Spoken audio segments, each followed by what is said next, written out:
रोखठोक, बेधडक आणि नेमक्या घडामोडींचा अचूक वेध घेणारं एकमेव विजनरी बातमीपत्र विन टीव्ही मराठी. युद्धाच्या पार्श्वभूमीवर गॅस दरवाढी विरोधात शाहूवाडीत शेकापचे भव्य निदर्शन.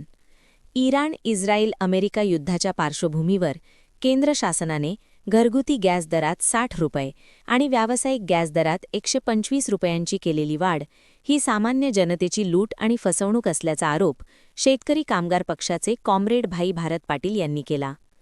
ते आज शाहूवाडी येथे शेतकरी कामगार पक्षाच्या शेतकरी संघटनेच्या वतीने आयोजित निदर्शन कार्यक्रमात बोलत होते. शेतकरी कामगार पक्षाच्या वतीने शाहूवाडी तहसील कार्यालयावर गॅस दरवाढी विरोधात भव्य निदर्शन करण्यात आले. यावेळी बोलताना भाई भारत पाटील म्हणाले की सामान्य जनता आधीच महागाईने होरपळून निघाली आहे.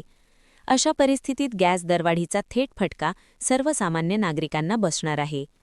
प्रशासनाच्या म्हणण्यानुसार पूर्वीचा गॅस साठा शिल्लक असताना आणि नव्याने जास्त दराने इंधन आयात केले नसल्यास ही दरवाढ समर्थनीय ठरत नाही. ते पुढे म्हणाले की आखाती देशांमधील युद्धाच्या काळात व्यापारी दलाल कृत्रिम टंचाई निर्माण करून वस्तूंच्या दरात वाढ करतात आणि जनतेची लूट करतात, असा अनुभव पूर्वीही आला आहे.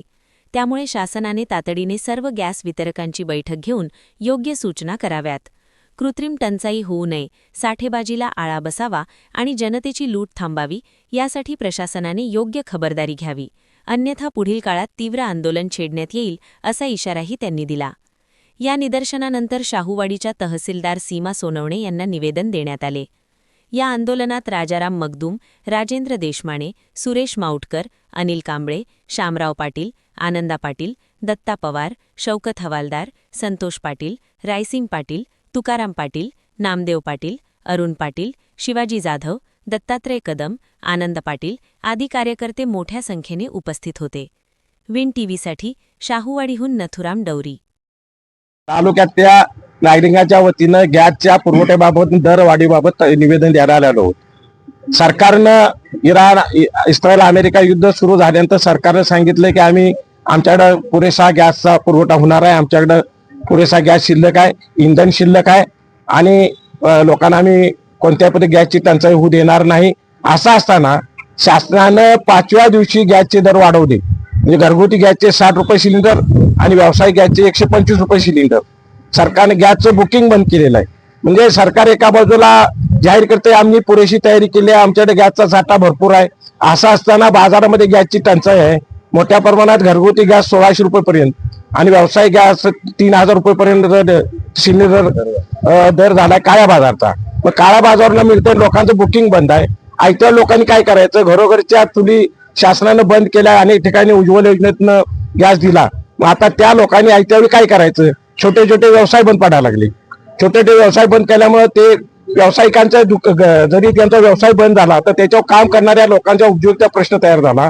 हॉटेल बंद झाली तर शहरामध्ये जे आमचे विद्यार्थी राहत आहेत, जे हॉटेलमध्ये, खानावळीमध्ये, मेसमध्ये जेवत आहेत, त्या विद्यार्थ्यांनी काय करायचं. सरकारने याचा कुठलाच विचार केला नाही आणि त्यांनी ह्याचं गॅसचं बुकिंग बंद केले.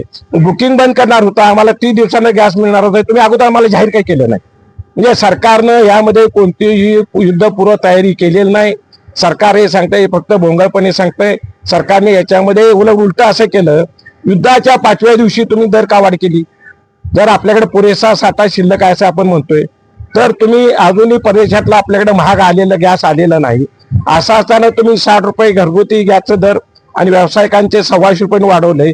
फक्त याचा एक अर्थ असा लागतो की भविष्यामध्ये आपल्याला अमेरिकेतून अधिक दराने इंधन घ्यावं लागणार आहे. त्यावेळेस दर वाढ होणार असं आम्ही म्हणत होतो, त्याची त्यांनी पूर्वतयारी केलेली आहे या सरकारने. आणि दुसरा अत्यंत एक महत्वाचा घटक असा आहे की याच्यामुळे उद्योगधंदे बंद पडायला. आज औरंगाबाद MIDCतले कारखाने बंद होणार म्हणून बातम्या आहेत. त्याचबरोबर हॉस्टेल सोडून विद्यार्थी गावाकडे परत यायला लागले. त्यांचाही प्रश्न तयार झालेला आहे. आणि अत्यंत महत्वाचा दुसरा प्रश्न तयार झाला आहे, आमच्या शेतकऱ्याला शेतीमालाला अगोदर उत्पादन खर्चावर भाव मिळत नाही.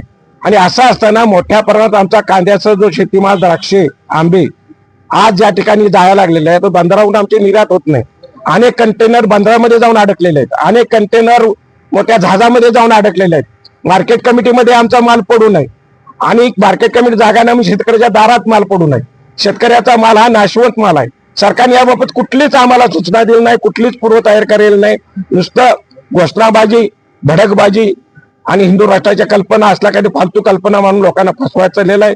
सरकारने शेतकऱ्यांचा शेतीमाल जिथं जिथं असेल तिथं सरकारनं बाजारभाव खरेदी करावा, आपल्याकडे साठा करावा आणि शेतकऱ्याला दिलासा द्यावा. आणि त्याचबरोबर घरगुती गॅसधारकांना यांनी नियमित गॅस पुरवठा करावा, छोटे व्यावसायिकांना गॅस पुरवठा नियमित करावा, अशी आमची आजची स्थितीतली मागणी आहे. आणि गॅसचा काळा बाजार थांबला पाहिजे.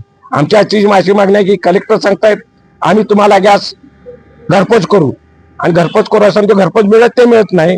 आणि त्याचबरोबर दुसऱ्या बाजूने काळा बाजारवाल्याला कसा मिळतो, तर इथं जे तहसीलदार आहेत त्यांना आम्ही सांगणार आहे तुम्ही तातडीनं त्या गॅस पुरवठाधारकांची बैठक घ्या.